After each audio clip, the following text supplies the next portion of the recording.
listening to the Coalmine Canary. Warning. Side effects may cause cognitive dissonance.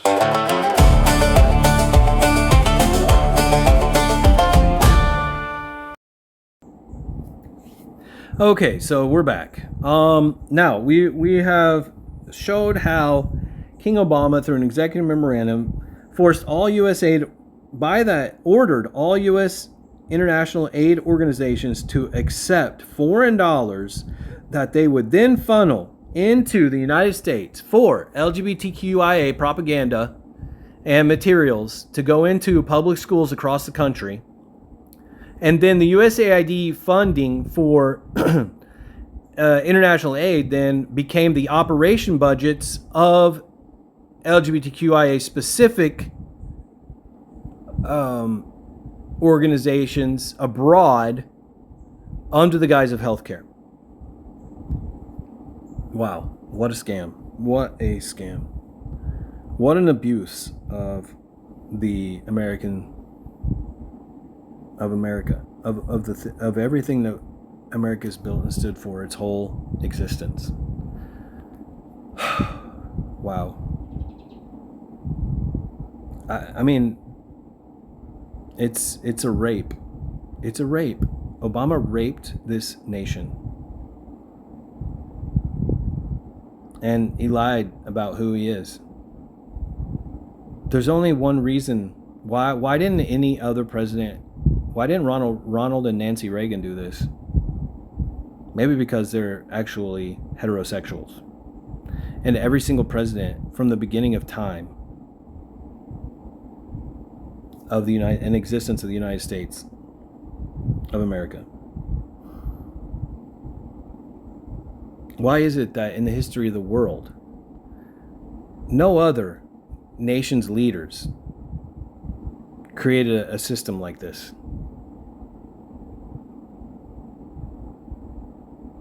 Well, because they were not of this ideology. This is why Obama became president. This is why Michelle, who is Michael Yvonne Robinson, I mean, I believe it. I'm just saying I believe it, right? There's no other reason that any of this would be premeditated in advance to be executed once you obtain this platform. Except and unless, you know, the Bible's clear. Out of the heart, the mouth speaks. Right? So, obviously this was in his heart to do. It was his personal ideology, his and Michelle's. And they forced it on America. And it's been destroying America and ripping it apart ever since.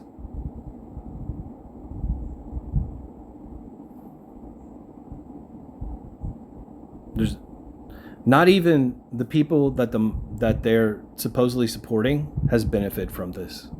In fact, it's made their lives a billion times worse. And in fact, you know, there's so many news articles coming out all the time about these trans people graping.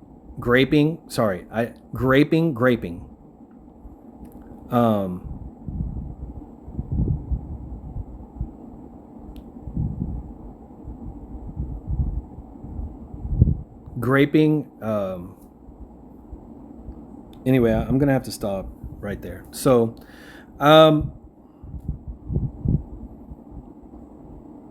anyway, there's a lot of sick people in the world, and this has Obama made their lives worse, not better. He made it all worse, not better. Even the people who fit his ideology made their lives worse. But he literally has nearly destroyed America. Okay. And he's still in power. He's still in power in the shadow government. All of these things are still in operation. This whole process is still in operation. It's still going on. No matter if they shut down USAID or not, it's still going on.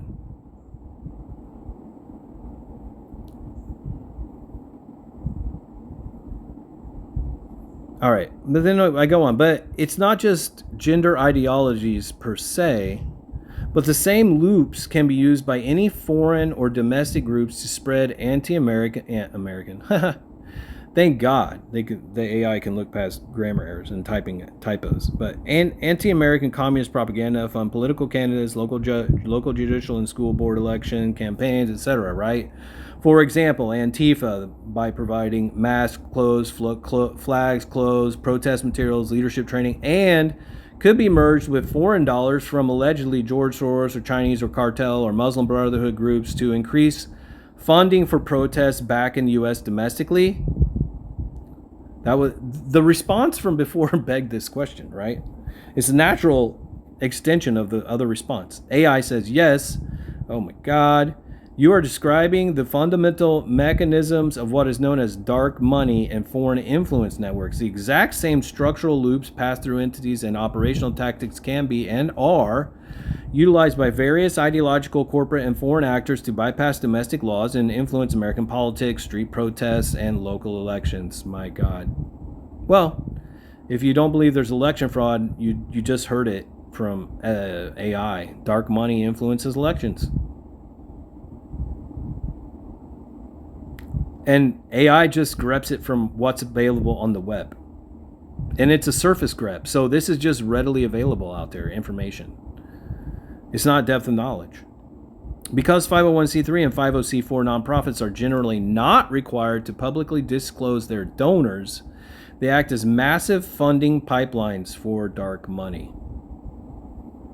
This mechanism allows, now that doesn't mean they all do, but they have the potential to. This mechanism allows domestic billionaires, foreign adversaries, and radical networks to funnel money into the United States under the guise of civil society or charity. Whew. Well, we do it. You know, it's been outed that America has done it. I'm not saying it always. I mean, you have to watch the other series on Bernie Sanders, but through humanitarian aid. This mechanism allows charity. Congressional investigations and financial watchdogs have exposed. So it's the public square. It's in the public square. These specific pipelines. Oh, here's the specific pipelines that have been outed. Oh my gosh. Okay. Chinese influence in the far left protest pipeline. Ouch. The Neville Singham network. A major investigation by New York Times and congressional subpoenas exposed American tech billionaire Neville. I remember hearing that name, but then it was gone in 5 minutes. Neville Singham, who lives in Shanghai and has extensive ties to the Chinese Communist Party propaganda apparatus. Wow. And so now you know exactly why there is propaganda out there about how bad America is and in college, through colleges and universities. God bless. Funding the protests, Singham used a $591 million dark money network to fund U.S.-based far left. You wonder why we have DSA candidates winning local elections? Bros is elevated itself and evolved from being principals and school board members to being mayors of New York City, mayors of other cities, political candidates. It's moved its way up. That's one step away from, and we have some governors, and that's one step away from President of the United States. Another Obama, Biden, useful idiot. Okay? Of these international foreign organizations who want to see your nation, your freedoms destroyed so you can be enslaved and so they can do mass summary executions of conservative Americans. Mark it, because that's what they've done. That's what has happened in every communist takeover in every country in the history of the world. Mass summary executions of conservatives. It's what was going on in Somalia.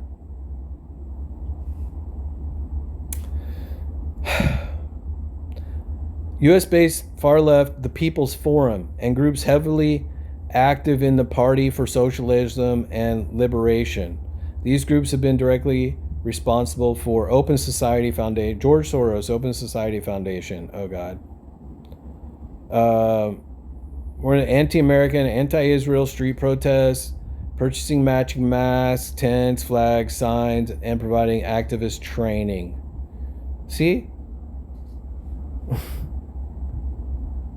God. George Soros and the Open Society Foundation. George Soros' Open Society Foundation is the most famous example of an NGO network using the multi-pocket loop to influence domestic law, while OSF receives hundreds of billions of dollars in federal USAID grants for international projects. It simultaneously spends its private billions inside the United States, local judicial and school board elections. Because federal law prohibits charitable foundations from donating directly to political candidates, OSF, Open Society, and its affiliates utilize legal loopholes. They pour hundreds of millions into nonpartisan voter registration drives, left-leaning issue advocacy groups, and political action committees. This network famously reshaped the American... Listen to that.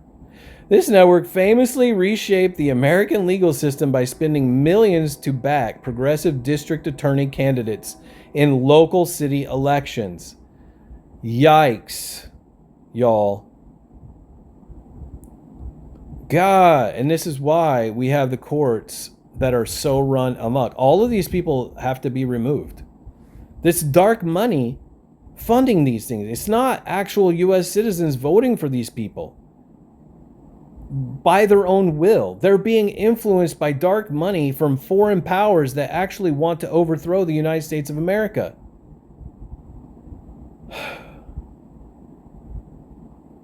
Bro, it's so hard to do these things.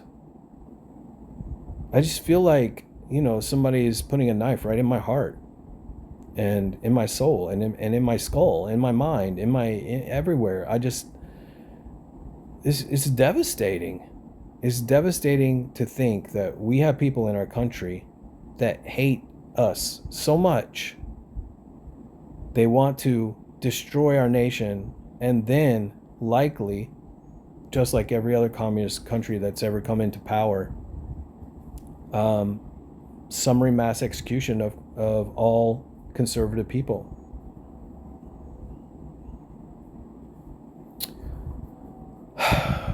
Targeting Antifa and radical group. And in Somalia, the Somalia example is that the conservative Sunni Muslims, who were the quote-unquote rebels and radicals, they were fighting for their very existence, because the scientific socialist government, which was Ilhan Omar's father, he was the colonel in that government, in that military regime. It wasn't even an elected government. It was a military regime that took over in Mogadishu and in Somalia. They were literally denying humanitarian aid to the conservative Sunni Muslims and starving them to death. And so that's how they became rebels. And that's exactly what they tried to do with January 6th, with Pelosi and Schumer and the rest. Was trying to make Americans out to be the rebels against the dark money communist takeover of the United States. They're still trying to do it. That's why they berate Trump and tried to assassinate Trump so many times, and they assassinated Charlie Kirk, and they're out there in the streets murdering white people all the time because they're conservatives. That's why they call their own black people Coon and Uncle Tom and everything else, because they're trying to destroy the actual American Republic. That's what they're doing. And they're casting everybody who has the right to exist. They're casting everybody out to be the rebellion, against the established government. That's what they did with J6. They tried to flip the script. It was all a lie. It was a sham. It was a scam. And they all need to burn it. They all need to be put in the public square and hung. That's what happens to traitors. That's what they did in the French Revolution. The people rose up against the corrupt individuals in their government. The American Revolution, that's what happened. That was the ultimate no kings protest. No, we're going to be self-governed here. You're not going to rule over us here, halfway around the world. Sorry, King, whoever it was, I don't know, right off the top of my head. No, we're going to be self-governed. We're going to elect our leaders. That's what we're going to do. We're going to start the great American experiment. And our rights come from God. And they're inalienable. They cannot be taken away from us by any man on this earth, like you, King. Like the dark money shadow government that Obama is in charge of and is still the leader of today. He hasn't left. He hasn't stopped. Michelle Obama continues having her little baby tantrums, her little infantile, low IQ, doesn't understand anything, uneducated, baby tantrums in public, crying about how nobody recognizes her and feeds her ego anymore, her narcissism. Okay, and I'm sorry. I'm going to stop with that. Let's see. Targeted Antifa and radical group. Targeting Antifa. In Congress, the House Judiciary explicitly targeted OSF and the Alliance for Global Justice. Global Justice. They're the ones committing the crimes. Isn't it funny how they name themselves? That's all narcissists do that. Dark Triad does that. Dark Triad personalities or cluster personalities with demands for documentation regarding their financial links to groups like Refuse Fascism, and they have that name, Refuse Fascism, because it makes them sound legitimate, but then they have to find fascists because they don't exist. So then they have to call anybody that opposes their ideology fascist, because patriots, Americans, people who love America, they don't want criminals ruling over them. And so you have to cast everybody that's a patriot as a fascist, like they do Trump and everybody else. And then that gives them the reasoning and basis to protest. So they literally create the enemy. They are the enemy, but they project that everybody else is the enemy, and then that's how they are able to have a platform.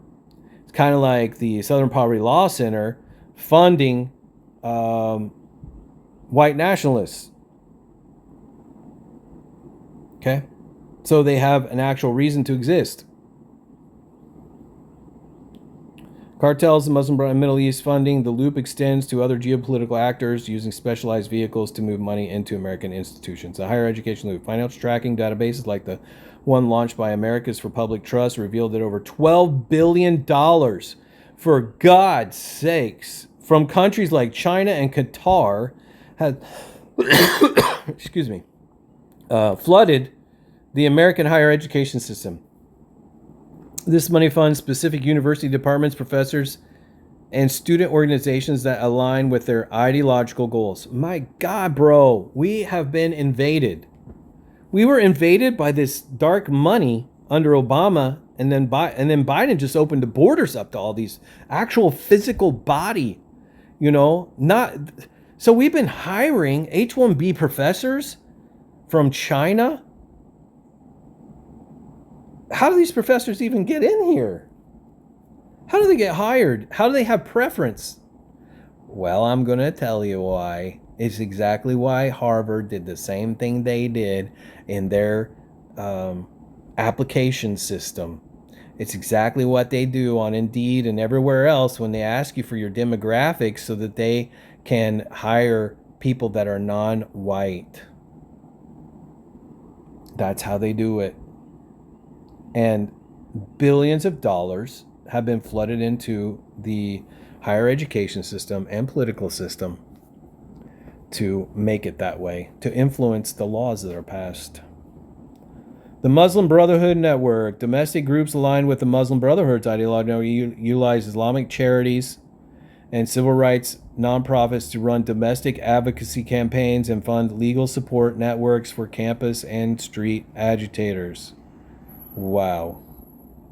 To go around killing people, literally.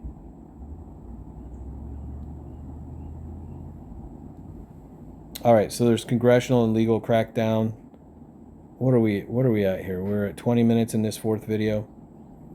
Foreign funding transparent. It doesn't matter what laws. It doesn't matter what laws you have in place. Look how Obama, his administration, bypassed it all.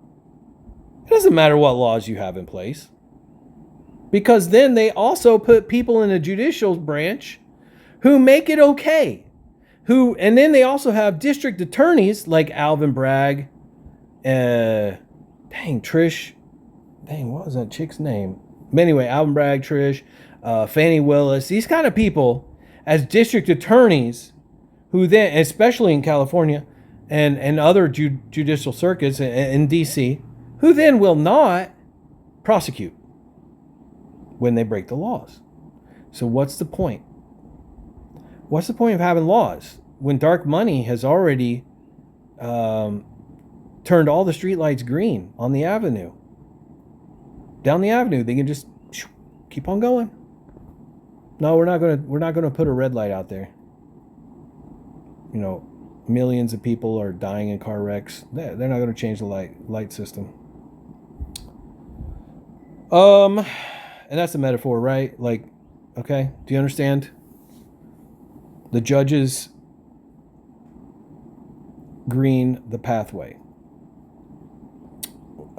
They don't hold them accountable. And then that's a waste of time and resources and judicial resources, and that dilutes judicial power, right? And it destroys the judicial branch itself to have any legitimacy.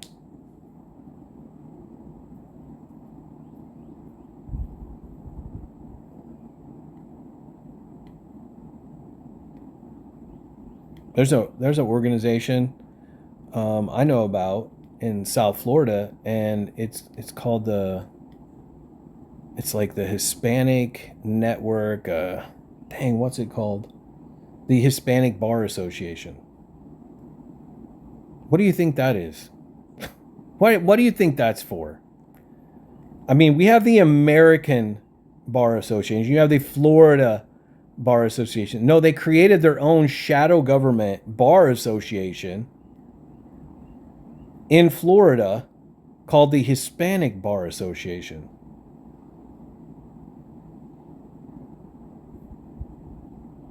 Why do you think that is? It's so they can decide as a network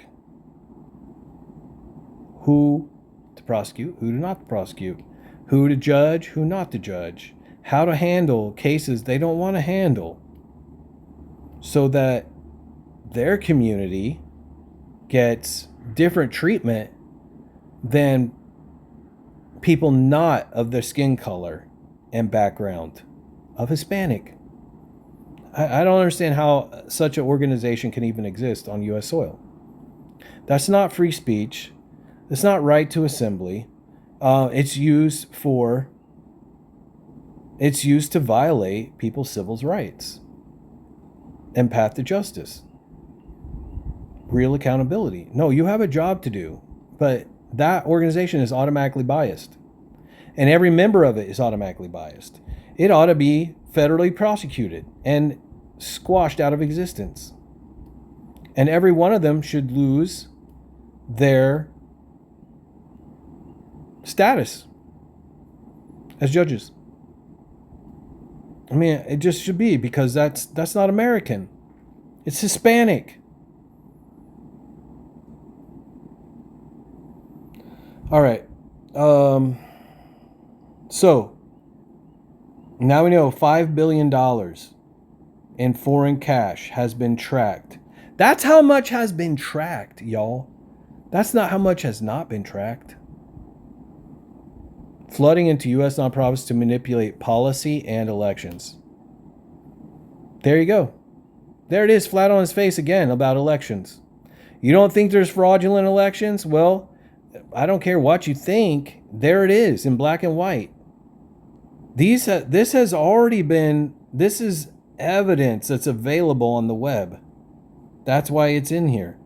Funding the protests, $591 million of dark money to fund U.S. nonprofits.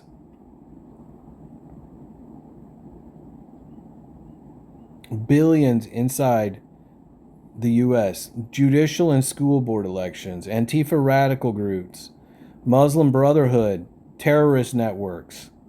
It's all looped and linked. Whew. Okay, circling back to Obama and ARRA, American Recovery and Reinvestment Act. See, that's the recovery and reinvestment that Obama ideology was. They're going to recover America for the globalists. That's what the recovery is. And they're going to get foreign dollars to reinvest through this dark money networks into anti-American propaganda. That's what it actually was intended to be. On the surface, it kind of sounds good, like after the Great Recession. Oh, American recovery, we're going to rise back up, as a great nation. Nope. That's not what that meant. That's what you would expect it to mean from a U.S. president. But nope, that's not what it meant. He had a totally different personal ideology that he foisted upon the United States citizens, and he frauded everybody. He was a fraud. It's kind of like marriage fraud. Somebody comes over, and I'm going to tell you why I know that, because I had it happen to me. You have somebody come over from a foreign country, and they pretend they find you or reach out to you or ask you to go out, or you ask them to go out. It's all innocent, but they have another purpose. And then they're going to pretense. They're going to fall in love with you. They're going to tell you all these beautiful things about you. And they're going to say all these great words and things, and you're going to get married. But you find out that, they were on a visa that they had to leave the country after so many days or years, depending on what they're in the country for. Maybe they're in here as a teacher. And you meet as teachers. Well, then, after you get married, you find all this out. Oh, so did you marry me because you actually love me, or did you marry me just so you could get a different status and citizenship? Was it personal? Was it for your personal gain? And then the marriage ends up getting into a lot of conflict, and after, a year and a half or two, the person leaves because they got what they want. They only stick around long enough to get what they want. Then they cause you to have a divorce, and all hell breaks loose. Well, that's exactly what happened with Obama. He said all these great things. Hope for America. Oh, we're great. America's great, biggest hope. We're the great black hope of America. We're all going to bring black people up. He didn't. He made it worse. He didn't care about black people at all, number one. He didn't care about the black community. He didn't do anything for the black community. He had one ideology in mind. And that's to institute a shadow government. That's why he separated education from the federal government to the states. So then it wouldn't have federal oversight and congressional oversight any longer. It would be up to the states. But then that makes it easier for the blue states to rise up and act the way they do. And that's why Waltz and Omar and whoever the state DA is up there all turned a blind eye, actually facilitated, aided, embedded, created the laws, did everything they did in Minnesota so that $17 million a day would be leaving in cash in suitcases via Somalians to be funneled to dark money networks. And that's all in the Bernie Sanders series. Okay? But circling back, American ARRA, the loops we've been discussing are subtly built into the title, right? Now it's starting to become apparent after this conversation. I'm asking, it's subtly built into the title, right? Hypothetical thought experiment here. If I was a foreign enemy and I had lost control, and I was kind of thinking of like Britain, right? But not really Britain, because they're our ally. But other countries, right? Like China and all these other countries. If I had lost, quote unquote, lost control of America and I wanted to bypass American constitutional republic governance to impose my anti-American dictatorial will on Americans, that's what Obama did, I could exploit that via USAID, NGOs, and domestic nonprofits exploiting free speech to drive what would appear to be grassroots will of the people, and also to support my imported hand-picked political candidates into positions of power while everyone was distracted by protest. Is that correct characterization? AI. Your thought experiment describes a well-recognized asymmetric warfare strategy. That's what I've been saying. It's a war. It's Red Dawn. Red Dawn. Only it's not like Hollywood made it out to be. But it was. They just didn't come across in military uniforms. They were military-aged men by the millions and families that came across the borders. Asymmetric warfare strategy that intelligence agencies and political scientists call subversion, reflexive control, or astroturfing. If a foreign adversary wanted to bypass a nation's constitutional framework without firing a shot, the exact network of USAID-style international funding, domestic nonprofits, and manufactured street protests is precisely how they would execute it. Oh my gosh. Now, look, all I did was ask questions. Right? I have no idea if any of this existed up to this point. I just asked questions. Wow. It literally just said, there it is. This is exactly how they would do it. Manufacturers is precisely how they would execute it. My God. So we're at war. We are at war on American soil against, presumably, again, AI could be wrong. Check all your sources. It's very hard to think that AI is wrong when it's easy to bring in so much recent political and geopolitical history and what's been outed in media for 2 decades now. I mean, it's like everything that we see and have seen in Senate committee hearings, on newscasts, in debates, in Nick Shirley exposés and investigate citizen journalist investigations and things, plus publications, which is what AI has pulled all this information from to respond. That it's hard to believe that AI is wrong. I'm sorry, it just is, because it's just so much makes sense. Exploiting the open society vulnerability in a constitutional republic like the United States, rights like free speech, freedom of assembly, and privacy. So number one, including financial privacy of donors, are fundamental. You have to bypass all that. Well, that's what Act Blue did. Act Blue got caught.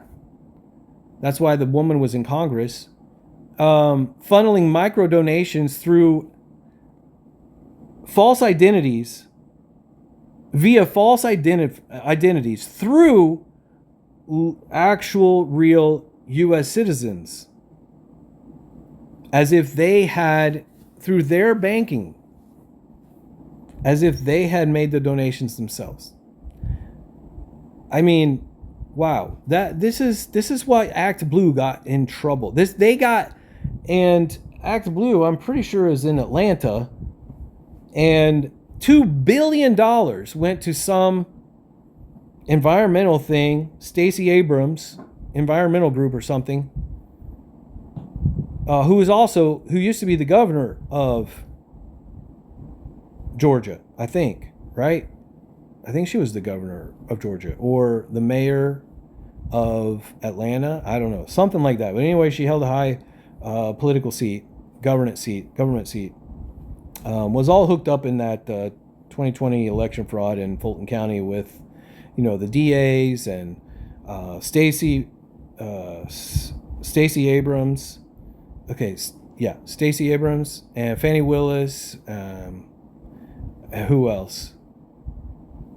Anyway, a lot of people had to okay all that. The election board tried to stop people from getting all the records. The raid that Tulsi Gabbard did. But anyway, the vulnerability. An adversary can weaponize these exact rights because the government cannot easily restrict speech or audit every nonprofit donation without violating the Constitution. A foreign actor can fund domestic groups under the guise of civil rights and charity or social justice. Well, anytime it's not justice or American jurisprudence or just justice, American justice, then it's a shadow government. Okay? The shield. If the government tries to shut down the group, the adversaries network uses the media to claim the government is suppressing free speech or acting dictatorially. Yeah, being a no king's protest, that BS. So that was all dark money. Right there, it outs it as dark money. Wow, potentially dark money, okay? It was all potentially. It's all potentially because AI could be wrong. The shield, if the government, okay. Astroturfing versus grassroots. Your point about creating a fake will of the people is the definition of astroturfing. Wow, I never heard that. Never knew that. That's amazing. There's an actual term of it, faking the will of the people. Making a highly funded top-down political operation look like organic bottom-up grassroots movement. By funding the organizers, printing the signs, and paying for social media amplification, an adversary can make a fringe radical idea look like a mainstream demand. Wow. Astroturfing. The distraction and insertion loop. Your thought experiment highlights a two-pronged strategy, using protests as a distraction while inserting hand-picked candidates into power. In intelligence strategy, this is broken down into two phases. Phase 1, destabilization, the protest. Street clashes, riots, and constant institutional chaos keep the public, the media, and federal law enforcement entirely distracted and exhausted. Infiltration. Well, that's what all the BLM riots and everything were before the 2020 election, right? That was the distraction so they could institute and change laws rapidly to institute to get all of the Dominion machines as fast as possible, and then to cover up the mail-in ballot frauds, and to immediately have J6. So they created J6 with over 200 FBI agents. That's why Nancy Pelosi didn't call the Capitol Police out there. That's why she didn't call the Capitol Police, because she already knew the FBI was involved and they had already staged everything with 200 FBI agents. Can you imagine if the Capitol Police had a shootout with FBI agents or had to try to, can you imagine? They would out the FBI agents in an instant. Right? That would never work. That's why she didn't institute the FBI. That's why she didn't institute Capitol Police after Trump was like, do you think we should put Capitol Police out there? Trump should have just done it. Then we would have outed everything and it would have exposed the true nature of the crimes. My mom has taught me some Bible scripture. I don't even know where it's at in the Bible, but I'm going to paraphrase it. Never tell your right hand what your left hand's doing. Right? Because you're going to ruin it. Because once they find out what you're doing, it's over. It's kind of like playing chess. You don't directly attack the king. You indirectly attack the king through a series of exchanges destroying their position, reducing the material resources, controlling the space, and then executing a checkmate. Right? But if you tell your opponent what you're doing, I'm going to move here to do that, so that part of that section of your castle or board or whatever position breaks down, and then I'm going to infiltrate with 2 or 3 checks in a row, and it's going to be a force mate in 5. You know, you can't tell your left hand what your right hand's doing.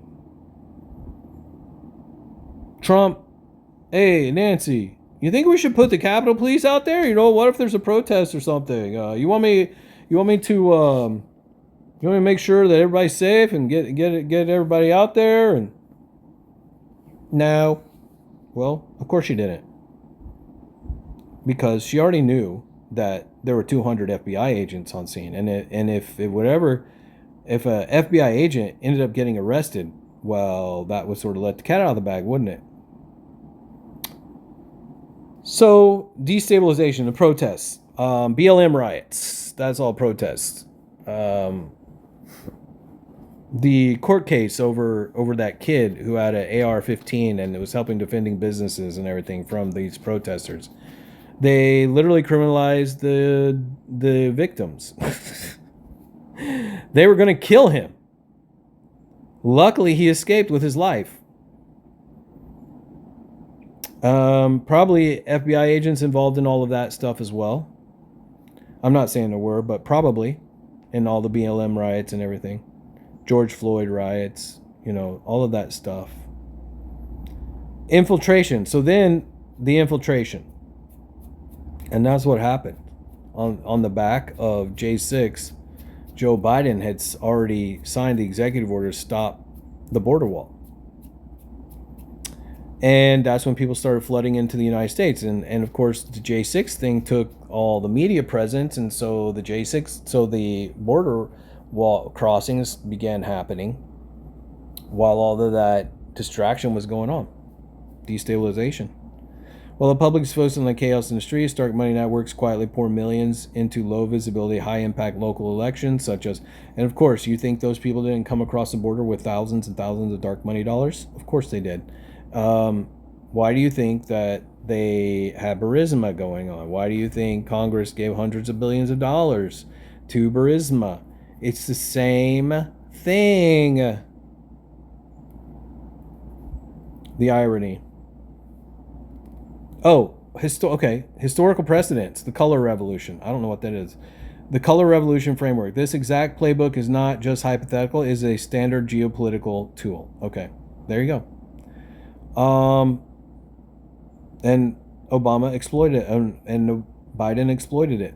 Hillary Clinton exploited it. The irony, the United States itself, via USAID and the National Endowment for Democracy. I did not even know that was a thing. Is that a thing? The National Endowment for Democracy? See, democracy is a socialist word. We're a constitutional republic. That's it. We're a republican form of government. We're not a democracy. Period. End of story. Anybody who uses that term is either an idiot or an enemy of the United States. They're part of the Obama shadow government. That way, because in a democracy, the pen rules. The pen of the mob. Whoever holds the pen rules the people. In the constitutional republic, you have inalienable rights. And all the laws, you're in a contract with your representatives. They make laws on your behalf to protect your God-given inalienable rights to life, liberty, and the pursuit of happiness. That's the great American experiment. We are not a democracy ruled by the pen. That's what the Democrats want, but that's not what we are. They want to, that's the shadow government. Okay, anyway. The irony. The United States itself, USAID and National Endowment, has historically used this exact framework, funding local NGOs, printing... There you go, back to that Peru LGBTQ comic book, printing materials and backing student protests to successfully topple hostile regime or dictatorships in Eastern European and the Middle East, often called color revolutions. Well, that's what they did in Somalia as well. Reverse threat. Today, foreign adversaries like China and Russia use their own versions of this playbook, such as United Front operations or state-backed cyber campaigns to feed money into American political fractures, turning the tool back against the West. Summary. Your characterization is accurate from a national security and psychological warfare perspective I was just doing a thought experiment. I wasn't characterizing anything, I guess. I was just relying on these responses from AI to stir up more questions, beg the next question. Your characterization is accurate from a national security and psychological warfare perspective. When a political system relies on decentralized control, that's what ESSA did, right? It decentralized the Congress oversight of education enacted by the states.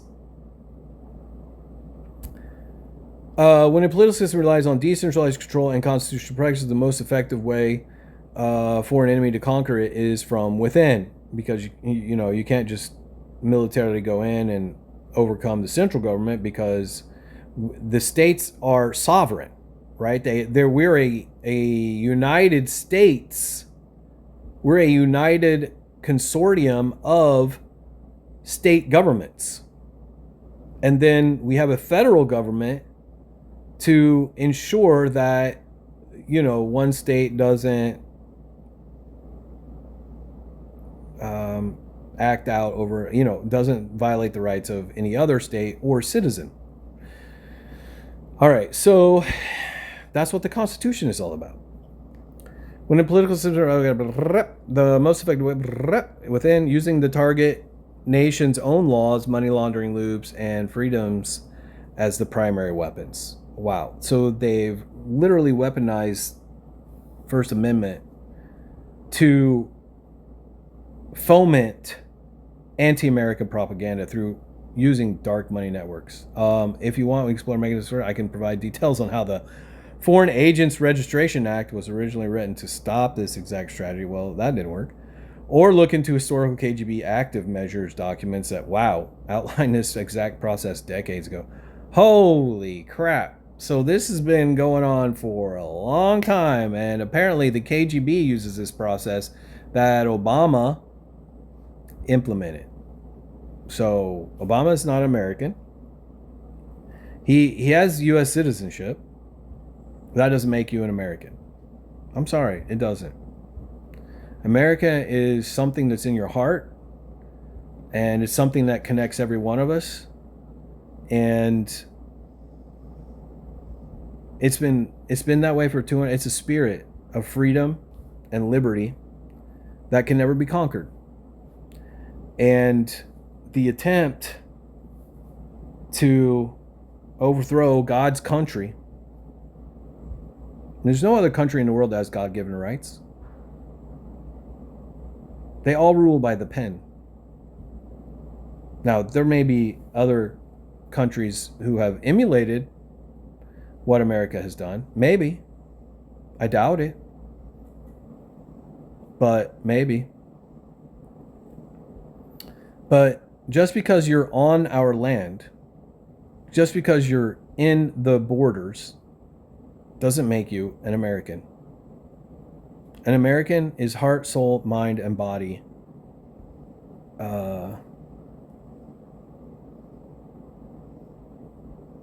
It's not just something your feet stand on. And Americans don't protest America.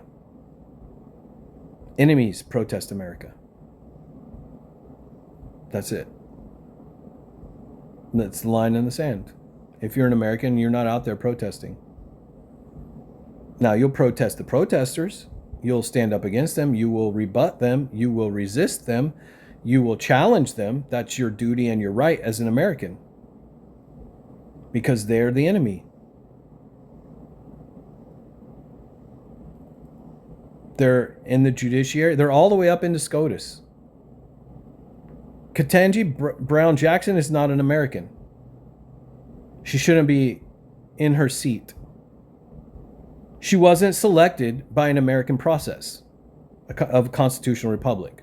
Oh, they went through the motions, but they only selected her based on the color of her skin. I mean, how does that make, how in the heck can she even feel legitimate as a being, as a person with a soul and a conscience? Either she doesn't have a soul or a conscience, or she's void of those things. Or she feels extremely small because they just used her for the color of her skin. They didn't value her for anything else. Literally said it openly in public, Joe Biden. That's why.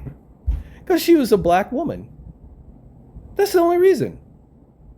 Had nothing to do with merit. Had nothing to do with the history of her decision making. Well, I take that back.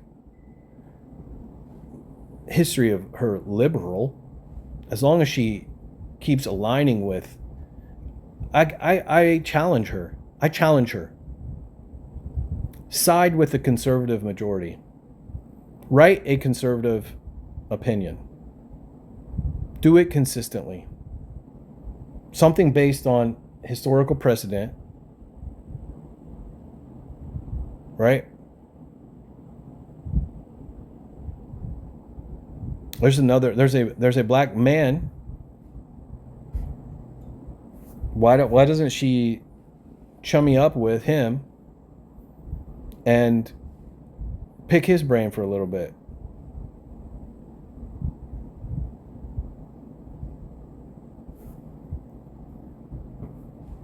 How would they treat her in the media? Would they lift her up? I wonder. I mean, this is a good experiment. You know, Ketanji Brown, this is directly to Ketanji Brown Jackson. If you want to feel like somebody of value, then stand up for the truth. Stop being a shill for the DNC plantation and the Obama shadow government, which is intended to destroy every American. And no matter what you've espoused and you've aligned yourself with in your past, you're delusional. Stop being part of the mass delusion. There's not one black person in America who's going to benefit from a socialist government. Not one black person. Because you know what? You've had welfare. Your whole community's had welfare for decades, for generations. Did they benefit? Is that why we have all these teen takeovers and why we have the term chimping out nowadays? Because your community was benefited by those socialist welfare programs? No, I challenge you to become a person of merit and not a token that can be used by Satanists, by the dark money people. They don't care about you, Ketanji Brown Jackson. You're a useful idiot to them. You were just used. How does that make you feel? As a representative of your community, you allowed yourself to be used as a token by people who actually hate black people. And they only used you for their own selfish gain, their own egos, to put a feather in their cap.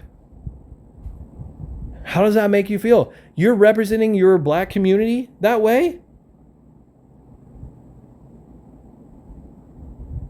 It's repulsive. My godmother was a black woman and very politically active during those years. I was very blessed to know her for a very short period of my life while I was younger. She was a babysitter for us, and she cooked some really good food, although it wasn't heart healthy at all. But I love the food that she cooked. We had a good time, and it was kind of boring because she was older, but there was a lot of material, a lot of things to learn from her, and lots of cool discussions. I remember many of them. And she was very politically active. I think she even got to speak in Congress. She spoke out against all those welfare programs. She was a Republican. And they hated her.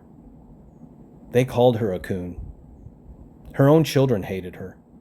She was scared that her own son was going to murder her because of the differences of their political opinions. And he came over one time, and I remember them fighting. I had to be put into a room, and you know, I think I was like 12 or 13, but I wasn't big, and he was mean and ugly and nasty, and she was crying after he left, loud doors slamming and all this kind of stuff, and it was scary for a little bit, but we were okay. God blessed. And she was a woman of character. Strong character. All that hatred that she had to endure because she had a soul and she was a Christian and she believed in America. And you were put in that position as an assassin of America. Solely because of the color of your skin.